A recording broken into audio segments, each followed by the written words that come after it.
Mesdames et messieurs, chers compatriotes,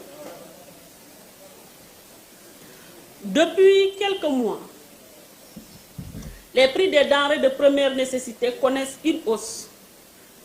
Cette hausse qui est due à des facteurs exogènes éprouve lourdement le pouvoir d'achat de nos compatriotes. Conscient de cet état de fait, le gouvernement du Sénégal, dès le mois de janvier, a pris des mesures fortes visant à atténuer l'ampleur de la hausse des prix en réduisant les taxes qui pesaient sur certains produits de grande consommation. En dépit de ces efforts du gouvernement,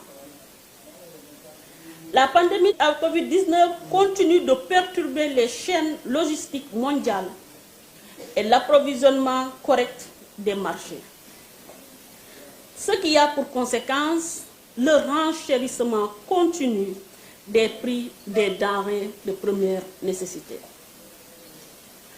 Face à cette hausse continue des prix et à la situation difficile que vivent les populations sénégalaises, le Conseil national de la consommation s'est tenu ce mardi 31 août 2021 au CICES.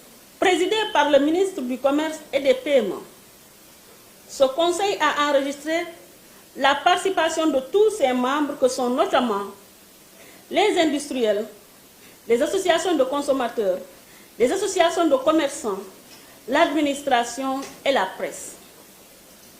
Cette rencontre a été l'occasion d'un échange fécond entre les membres autour de la hausse des prix et de la situation difficile que vivent les Sénégalais. À l'issue de ces travaux, le Conseil national de la consommation a approuvé à l'unanimité les mesures prises par le gouvernement pour préserver le pouvoir d'achat des ménages. Dans le même ordre d'idée, le Conseil national propose au gouvernement les mesures complémentaires suivantes. La réduction de la taxe d'ajustement à l'importation, qui passerait ainsi de 10 à 5% sur les huiles brutes importées,